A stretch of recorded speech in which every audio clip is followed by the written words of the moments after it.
मेरा नाम जिज्ञासु है। मैं एक इंटरनेशनल कथक डांसर हूँ। मैं दिल्ली से पास आउट हूँ और अब मैंने एक नए कार्य की शुरुआत करी है, जिसमें जो भी हमारे स्लम एरियाज़ होंगे या जो भी झुग्गी झोपड़ी होंगी, उसमें मैं वहाँ जाकर फ्री कथक की ट्रेनिंग दूँगा। और मेरे से जो भी हो पाएगा बच्चों के लिए खाने की व्यवस्था, पीने की व्यवस्था और उनकी बुक्स की व्यवस्था, उनकी पढ़ाई की, तो सब मैं कोशिश करूँगा कि उनके लिए करवाऊँ। क्योंकि जब भी मैं किसी शो में जाता था तो मैं वहाँ पे देखता था रास्ते में झुग्गी झोपड़ी आती थी, तो मेरे को ऐसा लगता था, बच्चे छुप छुप के देखते थे कि भाई बच्चे कोई डांस कर रहा है, कोई ड्रेस पहने हैं, किसी ने मेकअप कर रखा है कि कैसे कर रहे हैं। तो मुझे कई बार लगता था कि भाई हम जा रहे हैं तो ये बेचारे बच्चे सीख नहीं सकते। तो मैं दिल्ली से पास आउट होकर लास्ट ईयर आया हूँ, तो मैंने अभी वो उस चीज़ की शुरुआत करी है। तो बच्चों को मैं बहुत आगे तक ले जाने की सोच रखी है कि बच्चों को मैं बहुत आगे तक लेके जाऊँगा, इनको बहुत अच्छे अच्छे मुकाम पर लेके जाऊँगा। इनको मैं पर्सनली भी शोज़ करवाऊँगा और ड्रेस जो भी हमारी तरफ से दी जाएगी वो ड्रेस दूँगा, मोमेंटोज दूँगा। बच्चों के लिए जितना हो पाएगा वो सब मैं करने की कोशिश करूँगा। तो ये पहली बार ऐसा हुआ है, तो इसके लिए मैंने एक शुरुआत करी है। तो आप सबका मुझे सपोर्ट चाहिए, तो प्लीज़ मुझे सपोर्ट करें और बच्चों को मैं आगे ले जाने की कोशिश करूँगा। क्या अभी तक बच्चों के बीच में एक बार भी आप गए हैं, उनसे मिले हैं और उनको सिखाने की कोशिश आपने की है? आपको लगता है कि बच्चे उस चीज़ों को लेकर ज़्यादा जिज्ञासा दिखाते हुए नजर आ रहे हैं? हाँ जी, कल मैं गया था, कल शाम को 6:15 बजे मैं टैक्सी स्टैंड वाली एरिया में गया था। तो वहाँ पर शुरू में मेरे पास 2 बच्चे आए, 2 से फिर 4, 4 से फिर 6, कल मेरे पास 6 बच्चे थे। कल मैं 6 बच्चों को सिखा के आया हूँ और मुझे ऐसा लगता है उन बच्चों में बहुत ही ज़्यादा मतलब तलब है इस चीज़ की कि हमें सीखना है। बच्चे कल इतना खुश हुए मेरे से, इतना खुश हुए।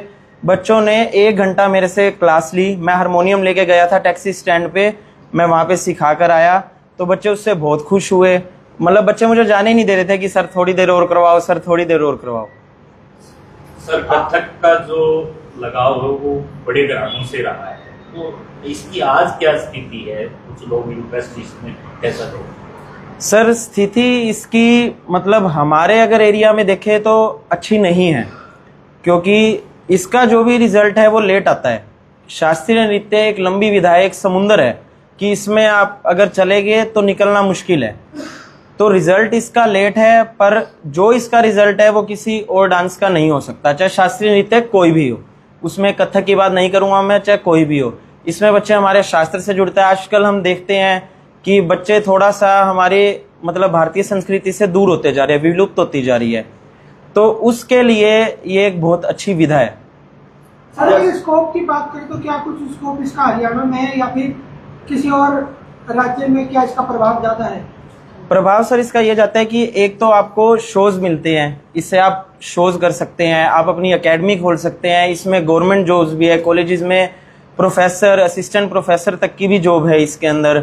और पर्सनली आपकी ऑनलाइन क्लासेस लगा लो, ऑफलाइन क्लासेस लगा लो। स्कूल में आप पार्ट टाइम जॉब भी कर सकते हैं, फुल टाइम जॉब भी कर सकते हैं। और सबसे अच्छी चीज़ की मतलब आप एक फेस बन रहे हो, बहुत बड़ी पहचान बन रहे हो खुद में। कथक डांस का क्या स्कोप है आगे? मतलब अभी स्कोप जैसे लोगों को लगता है कि ये बोरिंग सब्जेक्ट है, लेकिन आपको क्या लगता है इसका स्कोप है?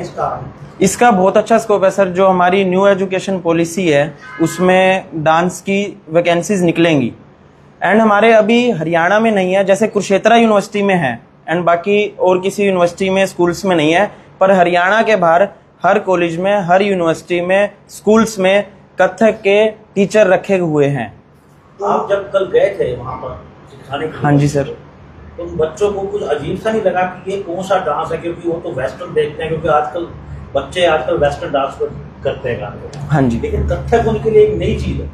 हाँ जी। कभी उन्होंने देखा भी नहीं होगा कि कथक भी वो चीज होती है। तो आपने उनको इंट्रोडक्शन करवाई कि ये कथक डांस ऐसे होता है, तो ऐसे आपने उनके साथ जो सिखाया, क्या सड़क पे सिखाया या फिर उनका कोई जगह आपने ले रखी है वहां पर आप सिखाते हैं? सर मैंने सड़क पे ही सिखाया।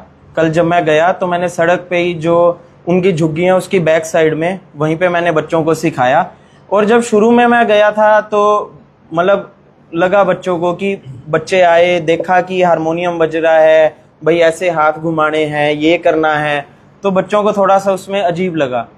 पर उसके बाद शुरू में 2 बच्चे थे, 2 से फिर 3 हुए, करते करते करते 20 मिनट बाद मेरे पास 6 बच्चे आ गए।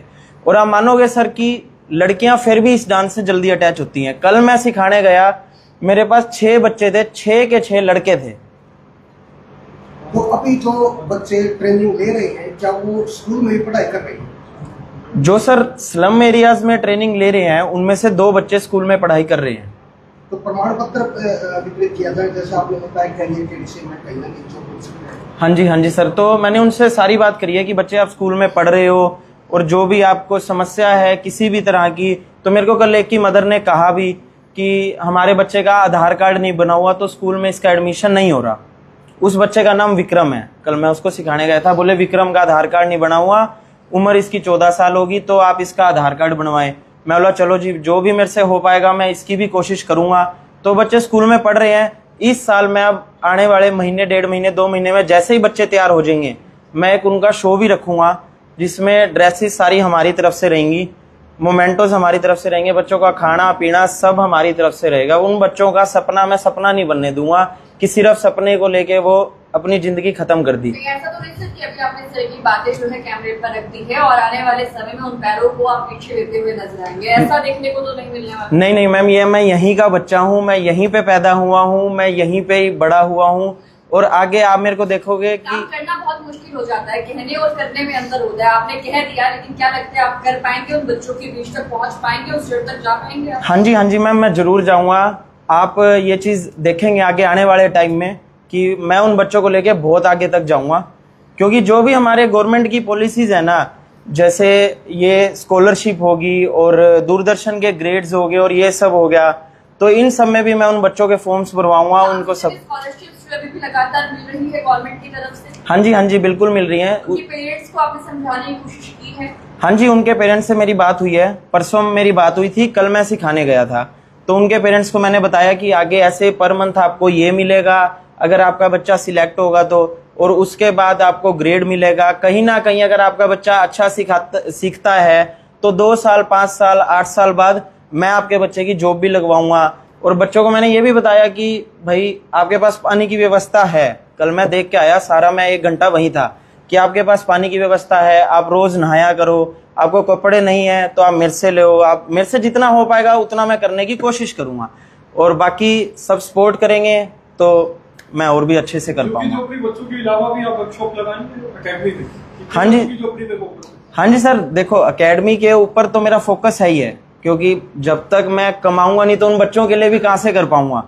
कमाना भी जरूरी है, जब आगे कुछ होगा मेरे साथ लोग जुड़ेंगे वो एक बात की बात है। पर अभी मैं आज के दिन अकेला चलाऊं और आज अकेला हूं, कल का मुझे कुछ पता नहीं।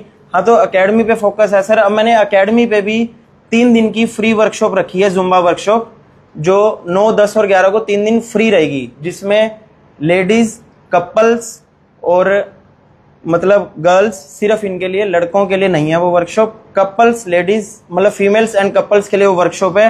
3 दिन बिल्कुल फ्री वर्कशॉप रहेगी, शाम को 6 से 7, कोई मर्जी आइए और सीखिए। अभी आपने कहा कि आप उन बच्चों के लिए बुक्स का भी, खाने पीने का भी अरेंजमेंट करेंगे, तो फाइनेंशियली सपोर्ट की भी जरूरत पड़ेगी। तो क्या ऐसे में कोई टीम भी होगी जो आपको पढ़ने के पीछे स्पोर्ट्स सिस्टम के तौर पर काम करेगी? अभी सर मेरी मतलब ऐसी कोई टीम नहीं है, अभी पर्सनली मैं इसमें जुड़ा हुआ हूँ। बाकी मैंने भैया से बात करी थी कि ऐसे ऐसे मैं काम करना चाह रहा हूँ, तो भैया ने मुझे कहा है कि भाई बेटा तू कर, मैं तेरे साथ हूँ, तेरे को किसी भी चीज की जरूरत हो तो तू मेरे को बताइए। तो मेरे पास अभी सिर्फ और सिर्फ भैया का सपोर्ट है। वोकल भी रहेगा इसमें? हाँ जी, वोकल भी रहेगा। मैं बच्चों को गाना भी सिखाऊंगा, क्योंकि जितनी मुझे बेसिक नॉलेज है गाने की वो मैं बच्चों को सिखाऊंगा। कल भी मैं हारमोनियम लेके गया था, मेरे पास वीडियोस भी है, मैं वो आपको शेयर भी कर दूंगा। जैसे कि आपने बताया कि आपकी जिज्ञासा है कि गरीब बच्चों को सिखाएं, हाँ जी, मास्टर बनाए उनको कथक में, लेकिन जो हिसार में मेरे जैसे जो नादान लोग भी, जिनको कथक का पता भी नहीं है, कह भी नहीं पता, ऐसे कोई शोज वगैरह आप करेंगे कि मेरे जैसे जो नादान लोग हैं सीख जाए, पता लगे उनको कथक क्या चीज है? हाँ जी सर, मैं ये शोज करूंगा। जब मैं उन हम जैसे सोचते हैं तो लड़कियों का डांस भाई लड़के तो कर नहीं सकते। अब सर मैं इसके बारे में एक बात कहना चाहूंगा कि जो कथक है, कथक बेसिकली एक पुरुष नृत्य है, पुरुष प्रधान नृत्य है कथक है। कथक जब आज से बहुत साल पहले जब दरबारों में होता था, तब वहां पर मेल डांसर होते थे। उसके बाद कथक आगे फीमेल्स में है। कथक तो एक क्या अब हम ये मान लें कि हमारे यहाँ पर जितने भी मेल्स हैं उनको आप कथक सिखाने वाले हैं? हाँ जी, मैं उनको फ्री में कथक सिखाने वाला हूँ उनको भी। तो क्या ये सब जाके घर में ताता थैया करने वाले हैं? हाँ जी, ताता थैया करने वाले हैं, उसी से ही आगे सब अच्छा होगा। तो आप बताएं लेकिन कथक के बारे में, कथक के बारे में आप बता रहे हैं। और बता दें आपकी अकेडमी कहाँ पे है? मेरी एकेडमी सर शॉप नंबर 124 गली नंबर 4 जुहार नगर हिसार में, महिंद्रा फोटो स्टूडियो के बिल्कुल सामने, राजगढ़ रोड। क्वेश्चन अधूरा था, कथक के बारे में पूरी जानकारी आपने दी। हाँ जी, कथक के बारे में सर, जो कथक है वो पुरुष प्रधान नृत्य है। तो मैं, आपने शोज की बात करी थी सर कि आप शोज कोई करेंगे, तो मैं आने वाले समय में जब बच्चों का कोई एक परफॉर्मेंस करवाऊंगा 10 मिनट का, 15 मिनट का, 20 मिनट का, वहां पे एक गेस्ट परफॉर्मेंस मैं भी दूंगा।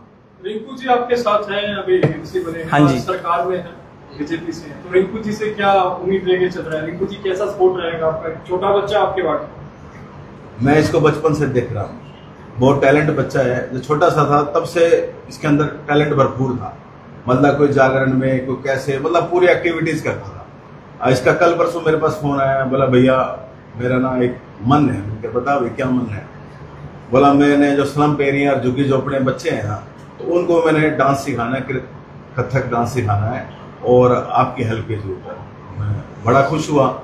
देखो सेंटर चला के पैसा कमाने के लिए तो बहुत है, तो इसके मन में बात आई ना, एक घर में भी मन करके बात आई भी मैंने गरीब बच्चों को, झुग्गी झोपड़ी वालों को सिखाना है।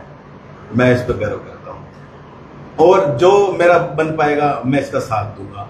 अभी एक क्वेश्चन न्यू था, अभी सिर्फ ऐड के लिए भाई बाद में पीछे हट जाए, नहीं, मुझे पूरा विश्वास है ये उन बच्चों को अच्छे से सिखाएगा और आगे ले जाएगा बच्चों को भी। जैसे कोई शो वगैरह होगा तो उसमें ले जाएगा, उनको ट्रेन करेगा, ताकि जब बच्चा बढ़ेगा ना, वो वाला स्लम एरिया वाला झुग्गी झोपड़ी, हो सकता है भगवान के ऐसा बने कि उनकी झुग्गी झोपड़ी ही छूट जाए और एक अच्छे घर में वो निवास करे। जिज्ञासु ये देखा गया आप 7 साल 6 साल के थे तब से स्टेज शो कर रहे हैं, तो क्या ये एक्सपीरियंस शेयर कर पाएंगे? ये जो आपका ट्रांसफॉर्मेशन है उसी में आप स्लम में दे पाएंगे?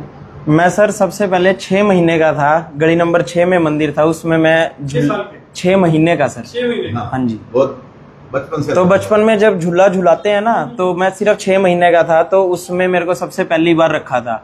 3 साल का था जब मैं, ये मेरे पापा भी यहीं पर हैं, 3 साल का था जब मैं, तो 3 साल की उम्र से मैं प्रोफेशनली डांस कर रहा हूँ। पहले मैंने जागरणों में जाना शुरू किया, हिसार में ही करते थे छोटे मोटे, फिर थोड़ा इससे बाहर जाने लगे। मैंने मुंबई तक और अपना इधर से जम्मू हो गया, चंडीगढ़ हो गया, मतलब ऑल ओवर इंडिया में लगभग मैंने जागरण में काम किया हुआ है। उसके बाद मैं जुड़ा सोनाटेक कंपनी से। सोनाटेक में मैंने फिल्म्स भी निकाली, बहुत सारे सॉन्ग्स भी निकाले हरियाणवी। एक बहुत फेमस सॉन्ग है, खाले बाजरे की रोटी भोलेनाथ भांग पीनी भूल जाएगा, उसमें भी मैंने किया। तो उसके बाद करते करते मैंने इसमें डिप्लोमास किए, फिर मैंने यूथ फेस्टिवल भी किया। यूथ फेस्टिवल के बाद मैं गया कथक केंद्र में। मेरे को किसी ने बताया कि कथक केंद्र बहुत अच्छी जगह है, तो मैं कथक केंद्र में गया। फिर 4 साल वहां पे कथक केंद्र से सीखकर फिर मैंने यहाँ अकेडमी खोली। जिज्ञासु जी, अगर आप 100 पेरेंट्स को कन्विंस करने जा रहे हैं, तो जरूरी नहीं कि 100 के 100 पेरेंट्स वहां पर कन्विंस हो, और इस वक्त क्या पता वो पेरेंट्स भी आपको लाइव देख रहे हैं जिनको आपकी जरूरत है। किस तरह का मैसेज आज आप ये करना चाहेंगे? तो मैम, अगर 100 पेरेंट्स मुझे देख रहे हैं, 100 पेरेंट्स मेरे साथ अगर नहीं भी खड़े, किसी का बच्चा नहीं सीखना चाहता, किसी का इंटरेस्ट नहीं है, अब मेरी सिस्टर है वो भी नहीं सीखती, उसको डांस का कुछ नहीं आता, तो अगर वो पेरेंट्स भी मतलब मेरे साथ नहीं खड़े, तो मैं ऐसा नहीं करूंगा कि आपका बच्चा मेरे से नहीं सीख रहा तो आपको कुछ नहीं मिलेगा, आपका बायकॉट है, नहीं, तो भी मैं उनके साथ हूँ, मैं उनका साथ तो भी दूंगा। सीखना ना सीखना वो उनकी मर्जी है। और एक चीज और बताना चाहूंगा, मेरे पास चाहे 1 बच्चा आए, चाहे 10 आए, चाहे 100 आए, क्लास उनकी होएगी। ऐसा नहीं होगा कि 1 बच्चा आया है तो उनकी छुट्टी होगी, बेटा कल आना जब 4 इकट्ठे हो जो। यही रूल मेरी एकेडमी पे है, यही रूल उनके लिए, सबके लिए बराबर।